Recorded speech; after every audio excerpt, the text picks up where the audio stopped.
Observação de interesse. Quando o funcionário estiver em trânsito no percurso rotineiro casa-trabalho, trabalho-casa ou casa-empresa, empresa-casa, o acidente de trabalho também pode ser caracterizado. Tal ocorrência denomina-se acidente de trajeto ou acidente de percurso. Aí aqui você deve estar me indagando, o Danilo falou que a gente tem que participar da investigação de acidente. Nesse caso, como é que a gente faz? Já se perguntaram isso, Peros? Como é que vocês fazem uma investigação de acidente relacionado ao trânsito? A sua competência ela vai extramuros, ela vai além do seu estabelecimento de trabalho. Qual a pergunta agora que você deve se fazer? O que eu posso fazer para melhorar nesse quesito? Eu vou ter que fazer uma nota pública e mandar para o presidente Dilma Bolsonaro para fazer uma mudança ou Ibanez, ou seja, qual for o governador, o chefe de estado do executivo, para poder fazer uma alteração na legislação de trânsito para que possa ter uma melhoria, né? Que o seu funcionário do seu estabelecimento não venha mais sofrer nenhum acidente. Qual é a pergunta que você se faz agora? Então, como nós lemos aqui, também é caracterizado acidente de trabalho. Não importa o meio de locomoção, é importante isso, não importa o meio de locomoção. Pode ser de jumento, pode. Pode ser de bicicleta, pode. Pode ser a pé, pode ser também. Pode ser de avião, pode ser também. Se o avião acabar caindo, também caracteriza acidente de trabalho. Se você for atropelado, também vai ser caracterizado acidente de trabalho.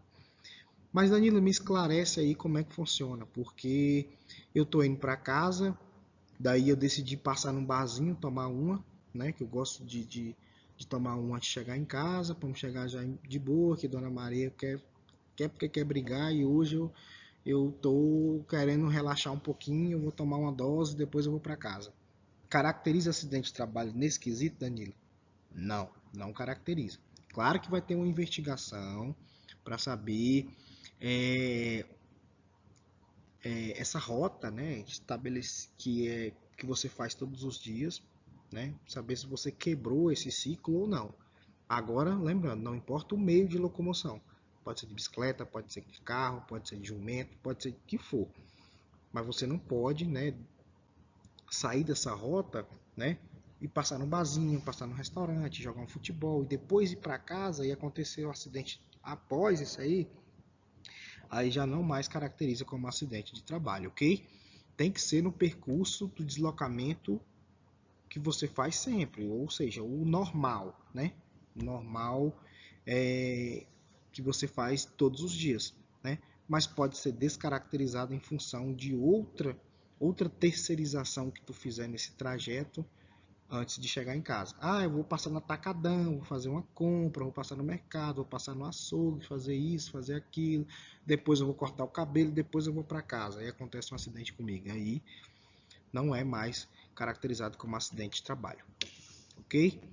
A investigação de acidente de trabalho, nesse caso, né, é feita de forma mais minuciosa, né? Não tem como você mudar o local externo, né? Muito difícil, mas você pode trabalhar na questão da conscientização, né? Verificar o meio de locomoção desse funcionário, do funcionário, e ver, de repente ele está pegando um ônibus pirata, ou às vezes a moto que ele está trabalhando não tem manutenção, os pneus estão ruins, né? Não tem manutenção, e isso pode trazer ou acontecer um acidente de trabalho. Então, é de forma a conscientizar esse trabalhador para que possa, de alguma forma, trazer uma melhoria, né, para esse funcionário.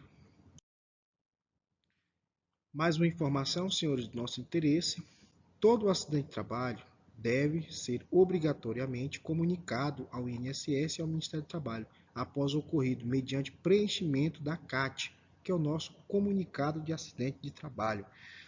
Danilo, como é que funciona essa CAT? Já ouvi falar que em alguns casos é em 24 horas, que ela deve ser emitida, tome cuidado, tá? Esse 24 horas aqui, ela serve se for de segunda a quinta. Porque se o acidente ocorre na sexta, por exemplo, e no sábado você não tem atividade, não tem problema algum você abrir essa CAT na segunda-feira. Então é basicamente um dia, né? Você tem um dia após o ocorrido para realizar o preenchimento dessa CAT. E todo acidente tem que ter o comunicado de acidente? Tem que ter o comunicado de acidente, tá, senhores? E como é que funciona, né? Quais são o princípio, né, dessa comunicação do acidente? Que documento é? É um documento usado para comunicar um acidente, né, e doença do trabalho, a Previdência Social e INSS. Esse é a CAT. E quais são os tipos de CAT? Hoje nós temos, pela lei, 3 tipos de CAT. Né? Nós temos a CAT inicial, que é usada quando acontece um acidente ou doença ocupacional. Nós temos a CAT de reabertura, que é quando usada para um agravamento ou lesão decorrente de um acidente ou doença do trabalho. E nós temos também a CAT de óbito, né? É preenchida em caso de falecimento. Então nós temos 3 tipos, né, de CAT. Lembrando, essa CAT ela é emitida em 4 vias, tá, senhores? Essas vias, a primeira é para o INSS, quando você preenche, porque o preenchimento hoje é online, quando você preenche, do INSS, ela já vai direto. Aí nós temos a segunda via, que é para o segurado ou dependente, que tem que receber essa via, uma outra, a terceira é para o sindicato e a quarta é para a empresa. Então nós temos a emissão em 4 vias dessa CAT. A lei fala também que é para todo tipo de acidente é para você emitir uma CAT, tá? Mas não é isso na prática que as empresas fazem, né? Muitas das vezes tem um critério a ser definido pela empresa que não é o certo, né? Na verdade tem que ter um critério, mas não um critério de não fazer, não vou abrir uma CAT porque não tem afastamento. Não é isso. A lei fala que tem que ser, todo acidente de trabalho tem que ser comunicado, tá? Isso é válido para a nossa atividade também. Os trabalhadores têm que ter consciência de que todo acidente, não importa a gravidade, ele tem que ser comunicado. Porque às vezes o funcionário ignora, acha que não é nada grave. Ah, não, isso aqui foi só uma pequena escoriaçãozinha, foi só isso, foi só aquilo. Mas às vezes o cartão de vacina dele não está em dias, a antitetânica não foi tomada, né? Ou às vezes pode ter sido uma pancada, pode ter tido uma fratura, um rompimento de um tendão, ou algo do tipo, e no momento que ele está ali com sangue quente, ele não percebe. Mas pode ser uma situação que pode agravar, né? Ele chega em casa, começa a inchar, ou pode ter uma hemorragia, dependendo do tamanho do impacto que ele levou. Então, é importante vocês fazerem isso, encurtar essa questão de comunicação. Acidente é isso, aconteceu, não importa a gravidade, ele tem que ser comunicado. Se você tem conhecimento de que existe esse acidente, medidas têm que ser tomadas. É um choque elétrico.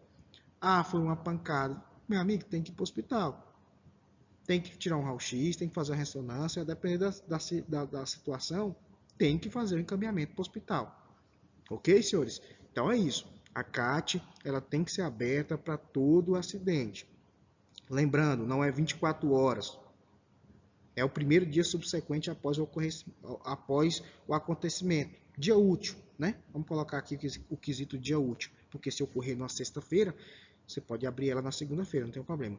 E Danilo, a CAT, como é que funciona? Só a empresa pode abrir? Não, não, não, não, não. Às vezes a empresa não quer abrir. O médico que fez o atendimento pode abrir. Você pode ir no sindicato que eles conseguem abrir para você. Até o próprio segurado consegue fazer a abertura dessa CAT, né? Desde que as informações verídicas sejam agregadas junto ao preenchimento desse formulário, tá? Recai sobre o preenchedor do formulário uma responsabilidade de que ele tem que colocar nesse formulário realmente o que aconteceu, tá? Não posso simplesmente chegar, vou abrir uma CAT aqui e vou colocar as informações que eu quero. Não é isso. Você tem uma responsabilidade, né, que pode ser cobrada de você civil e penalmente caso você coloque alguma notícia falsa ou enfim, você coloque algo que não ocorreu. Aqui nós temos o modelo de CAT, né? E aqui o símbolo, né, do INSS. O que fazer perante um acidente de trabalho? Aqui está, essas informações aqui são primordiais. Prestar primeiros socorros à vítima em caso de acidente de menor gravidade.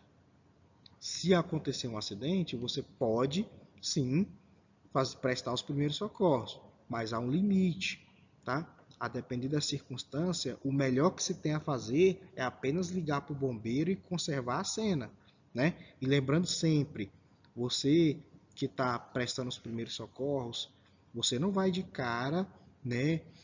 Já chegar na vítima já querendo resolver a situação. Não é isso. Primeiro você tem que conservar a cena, né? Verificar o ambiente, né? Fazer a ligação para o bombeiro, sinalizar o que tiver que fazer. Agora, se for de pequena gravidade, você já entendeu todo o contexto e essa pessoa que está ali acidentada depende de uma atitude imediata sua, você pode fazer, mas você tem que prestar bastante atenção. Bastante atenção, porque às vezes você está achando que está socorrendo alguém, você está piorando o caso da vítima, tá? E o melhor que tem a se fazer nesse momento talvez seja só ligar para o bombeiro. Nós teremos uma parte específica de primeiros socorros com nossa enfermeira do trabalho, que ela vai pontuar quais são, até onde você pode fazer, o que você pode fazer diante, né, perante um acidente de trabalho. Se necessário, transportar a vítima para o hospital mais próximo da empresa. Já aconteceu aqui, não hoje nesse contrato que eu trabalho, mas em uma empresa que os funcionários ocorreu um acidente e eu coloquei no meu veículo e tive que levar eles para o hospital de imediato. Então tem casos que tem como você fazer uma interferência, se não foi nada grave, assim, ao ponto de não lesionar uma coluna ou tiver ou se esse funcionário sei lá, tá preso numa ferragem, tá numa situação mais complicada, aí você não tem que mexer na vítima. No máximo que você pode fazer ali é conservar a cena, ligar para o bombeiro, para que o bombeiro possa fazer essa intervenção, ok? Preenchimento e envio da CAT, comunicado de acidente de trabalho, isso aqui você tem que preencher, né? O técnico de segurança tem que preencher, né? O médico do trabalho, o enfermeiro do trabalho. A CIPA aqui nesse quesito, é importante que ela tenha conhecimento de que se foi aberto ou não, né? E cobrar do empregador que abra, tá? Tem muitas empresas que hoje colocam aqueles identificadores, estamos 10 dias sem acidente, estamos 200 dias sem acidente, e que realmente não estão colocando o que realmente está ocorrendo. Às vezes acontece algum acidente, não, esse aqui é de pouca gravidade, não vamos mexer. Tem ou não tem que abrir a CAT? Tem que abrir a CAT. Então, os dados têm que ser mudados, tá? Acionar a CIPA para investigar e conduzir a reunião extraordinária. Olha aqui os membros da CIPA fazendo parte do procedimento. Acionar a CIPA para investigar e conduzir a reunião extraordinária, né? Primeiro momento, o que você faz diante de um acidente? Prestar primeiros socorros em caso de acidente de menor gravidade. Você vai fazer isso.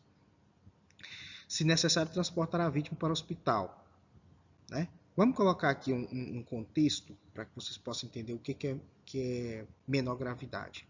Um funcionário está trabalhando em um determinado local que dispersa um pouco de partícula, massa, por exemplo. O cara está fazendo um embolso, está fazendo um reboco numa parede e está sem usar o óculos. De repente ele está chapando a massa ali, né? E acaba que a massa cai dentro do olho dele. O que você pode fazer? Pode lavar? Pode. Você como cipeiro, você como pode ajudar, auxiliar essa pessoa a levar até o ambulatório do local de trabalho, fazer uma limpeza no olho, não tem problema nenhum. Se o problema persistir, ou se é algo bem mais grave, levar para o hospital. Isso é prestar socorro, né, a uma vítima em caso de acidente de menor gravidade. Lembrando que, e reforçando, de maior gravidade, você às vezes tentar fazer uma intervenção sem conhecimento, você pode piorar o caso da vítima, ok? Então só faça onde você tenha certeza que pode fazer, respeitando os limites, né, de conhecimento que você tenha. tá? E aqui, por último, né, o item 4, acionar a CIPA para investigar e conduzir a reunião extraordinária. Ocorreu um acidente, esse rapaz já estava trabalhando no andaime, chapando massa, caiu, caiu a massa no olho dele, levou ele até o ambulatório, fez uma limpeza no olho dele, beleza, o rapaz está lá tranquilo. Mas o que a CIPA pode fazer? Opa, uma reunião extraordinária. Aproveita e verifica as condições de ambiente de trabalho. Tem que saber por que ele estava trabalhando sem o óculos, se acabou, se danificou, se ele está com preguiça ou está trabalhando desculpa o termo preguiça, né? Mas se ele está sem vontade de pegar esse material no almoxarifado, porque ele está na produtividade e ele não quer baixar a produção dele, acha que o óculos, até ele buscar o óculos, ele já perdeu muito tempo. Enfim, é fazer um levantamento sem muito segredo, identificar as situações e buscar fazer essas correções. Sofreu acidente, o que devo fazer? Hoje na RCS tem um formulário que ele, inclusive, pela parte da segurança, há uma obrigatoriedade desse formulário estar identificado nas frentes de trabalho para que os trabalhadores possam ler, inclusive passar as instruções. É por meio do técnico de segurança, dos encarregados, essa informação tem que chegar ao trabalhador. O que nos diz aqui esse formulário? Tá, sofreu ou presenciou algum acidente de trabalho, né? Primeira pergunta, você sofreu ou presenciou algum tipo de acidente de trabalho? O que devo fazer? Em caso de acidente de trabalho, vamos lá, informe imediatamente a brigada de emergência da edificação para a realização dos primeiros socorros. Olha só, informação primordial aqui. Você vai informar a brigada, né, de emergência, ou brigada de incêndio. Danilo, se lá no meu contrato não tem brigada, quem eu devo informar? Segue a sequência hierárquica aqui do comunicado que você vai chegar a alguém que possa fazer esse comunicado. Mas se você aqui, beleza, não tem brigada, você reporta para o técnico de segurança, reporta para o encarregado, reporta para o engenheiro, mas tem que passar para alguém a ocorrência do acidente. Olha lá. Segundo passo aqui, comunique imediatamente ao responsável técnico pelo contrato da ocorrência do acidente, tá vendo? Se você não tem um brigadista, você passa a informação para o engenheiro, passa para o encarregado. Mas a informação não pode parar em você. Se você é a única pessoa que constatou aquilo ali, que evidenciou a ocorrência de acidente, você tem que passar essa informação para frente. Aí tá, o responsável técnico irá comunicar imediatamente a ocorrência ao SESMIT para a realização da investigação de acidente, junto com quem? Com vocês, CIPEiro. A informação chegou ao responsável técnico. Agora ele vai de imediatamente comunicar ao SESMIT e a CIPA para que possam fazer a investigação de acidente. Aqui nós temos uns telefones úteis, né, para que você possa ligar para o bombeiro, para o SAMU, né? O número aqui do SESMIT da RCS, que é o número da sede, né, o ramal. Mas você pode estar, normalmente nos contratos tem grupos de WhatsApp, tem número do técnico, tem nome do engenheiro, enfim, normalmente tem alguns locais que tem até a relação dos responsáveis, e essa informação não pode parar na sua pessoa. Você tem que reportar para que medidas tenham que ser tomadas, ok? Então eu trouxe aqui um textozinho aqui para complementar. Ó, vamos lá.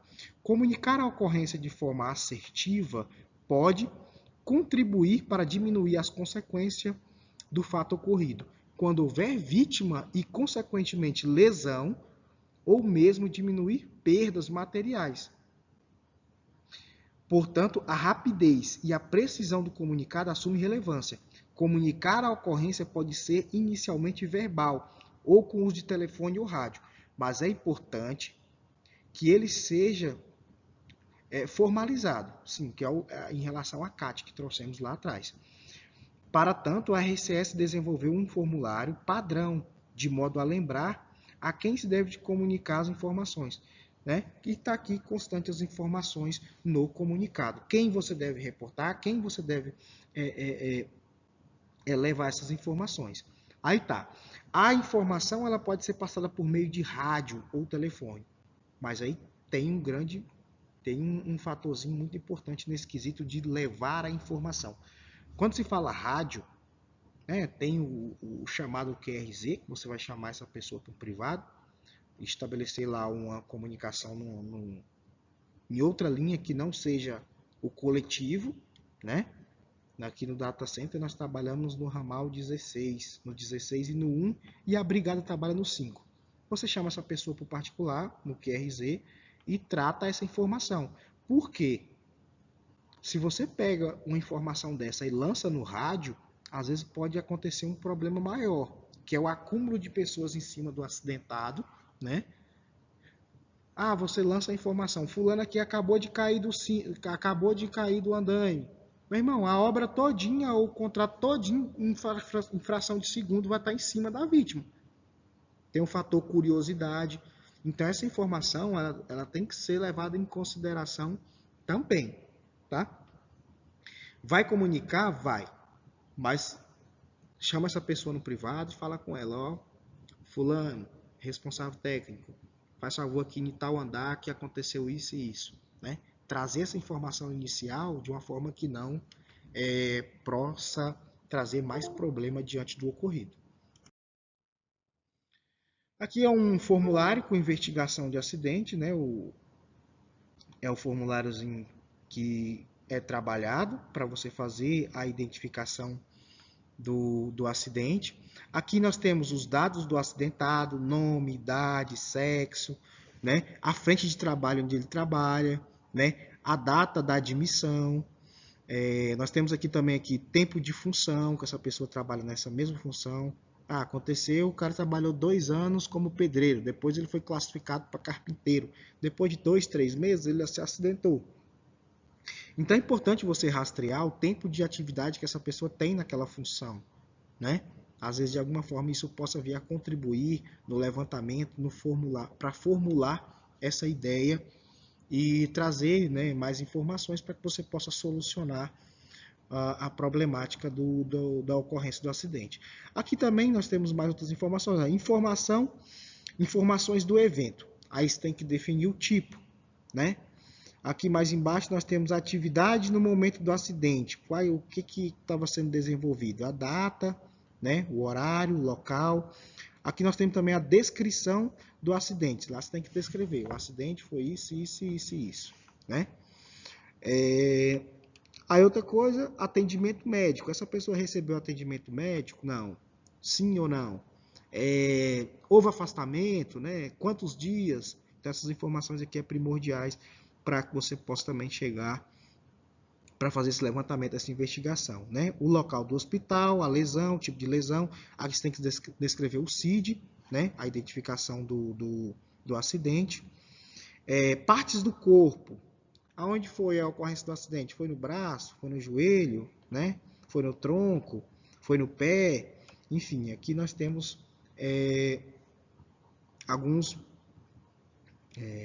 algumas referências da ocorrência do acidente. Se não foi nenhum desses aqui que o formulário apresenta, você marque outros e faça a definição, tá? De qual foi o membro ou qual foi a parte atingida na ocorrência do acidente. Análise de causa e efeito. Isso aqui é você já trabalhando em cima dessa investigação em si, né? Para que você possa apurar essa ocorrência, né? Aqui nós temos máquina, material, meio ambiente, né? Mão de obra, métodos. Aqui nós temos medidas, né? Para chegar aqui no acidente. E dados fotográficos. É bom também você pegar e registrar essa ocorrência. Foi um corte no pé. Você fotografa, faz uma, duas imagens, né? Para que você possa identificar, né, o local do acidente, para você ter mais informações referente ao acidente, né, e, consequentemente, você tomar algumas medidas também em função disso. Investigação de acidente. Embora seja uma ação reativa, é fundamental para evitar recorrência. Se acontecer um acidente num determinado sistema de um processo, é de suma importância iniciar imediatamente a investigação para que evidências evidências importantes não sejam perdidas, né? Aqui você tem todo um rolzinho de informações a ser alimentado nesse formulário para que você não possa perder nada do que ocorreu. Aí, continuando aqui na parte da investigação de acidente, nós temos aqui o ideal aqui, o que o formulário traz são 4 imagens, mas você pode fazer outras também, tá?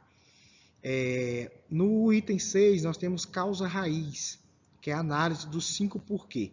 Você vai fazendo essas perguntas, por que aconteceu o acidente?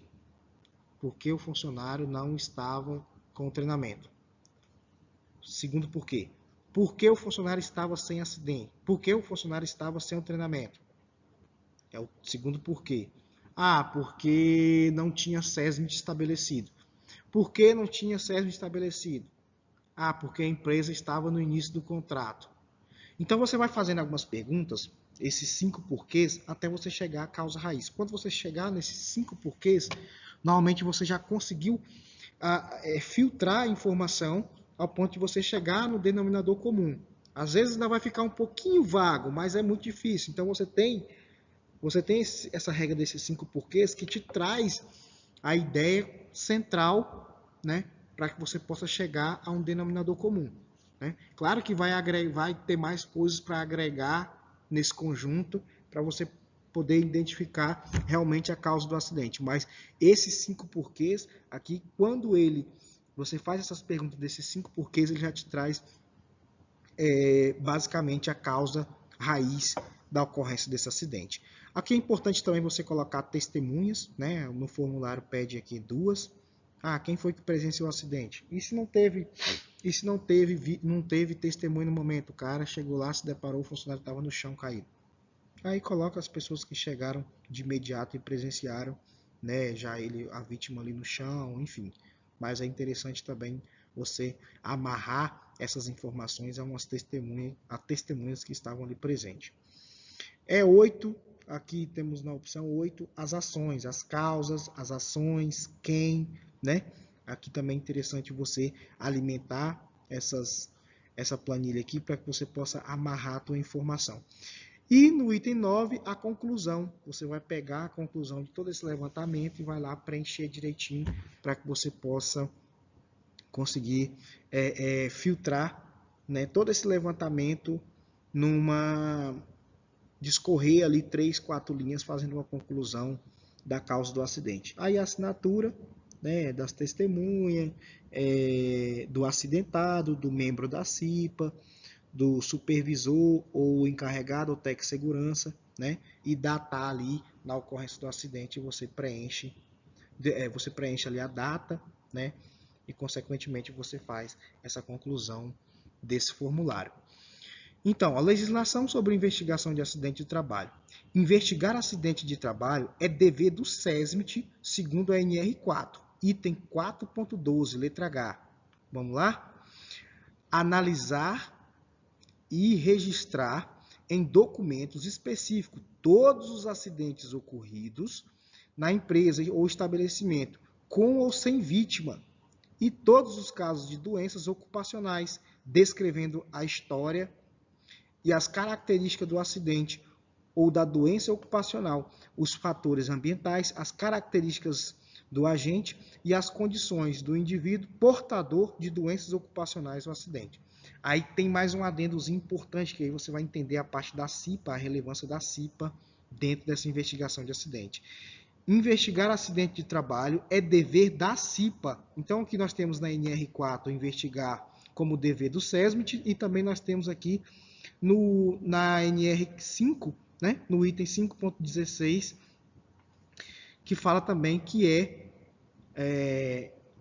de suma importância a participação da CIPA na investigação do acidente. Participar em conjunto com o SESMIT, onde houver, né, e com o empregador, da análise das causas das doenças ou acidentes e propor medidas e soluções, né, identificar os riscos. Então, é trabalho do SESMIT em conjunto com a CIPA, né, para fazer essa investigação de acidente e, identificando as causas, propor medidas corretivas, né, tá, em cima desse levantamento. Lembrando, A investigação de acidente não é para apontar culpados. Isso tem que ficar bem claro. Não é para você chegar lá, foi João, foi Maria, foi Pedro. Agora, o que vamos fazer? Vamos penalizar esse funcionário por essa ocorrência. Não é. Tá, senhores? A ideia é identificar os riscos e propor medidas, tá, para solucionar o problema. Continuando o nosso trabalho aqui, vamos agora tratar do plano de atendimento à emergência. O objetivo. Temos no objetivo, nosso plano de atendimento à emergência, apresentar a sistemática em caso de situações de emergência, através da identificação de possíveis cenários de emergência, levando em consideração as atividades desenvolvidas no contrato, objetivando a atuação assertiva pelos colaboradores da RCS Tecnologia, a fim de atuarem de forma mais segura e correta, e que possíveis emergências sejam contidas com o menor dano possível. Então, nós temos o plano de atendimento à emergência, né? O documento em si já diz tudo. É um plano de atendimento no caso de uma emergência que surge, né? E sua aplicação. O plano de atendimento à emergência se aplica nos contratos, devendo ser de observância e conhecimento dos colaboradores da RCS e respectivos contratos. E quais as informações presentes nesse plano de atendimento à emergência? Né? Tem a definição do que é um acidente, a função da brigada de incêndio, quais são a sua intervenção dentro das atividades. Temos também a ficha de informação de segurança de produtos químicos, a FISPIC. Temos também as tratativas de primeiros socorros e a função do SESMIT, né, do Serviço Especializado em Engenharia de Segurança e Medicina do Trabalho, prevenção de combate a incêndio, né, e várias outras coisas. Esse plano de atendimento à emergência, normalmente essa instrução é passada pelo técnico de segurança para todos os colaboradores do contrato. Na ausência deste, né, a não constituição do SESMIT pela quantidade de funcionários, pode ser passadas as informações contidas nesse documento pelo engenheiro, líder de contrato, né, pelos engenheiros, e outra pessoa que tem uma qualificação para que possa passar essas instruções. Esse plano de atendimento à emergência, ele não tem muito segredo, né? Todo contrato tem que ser feita a elaboração do mesmo e levar essas informações a conhecimento dos trabalhadores.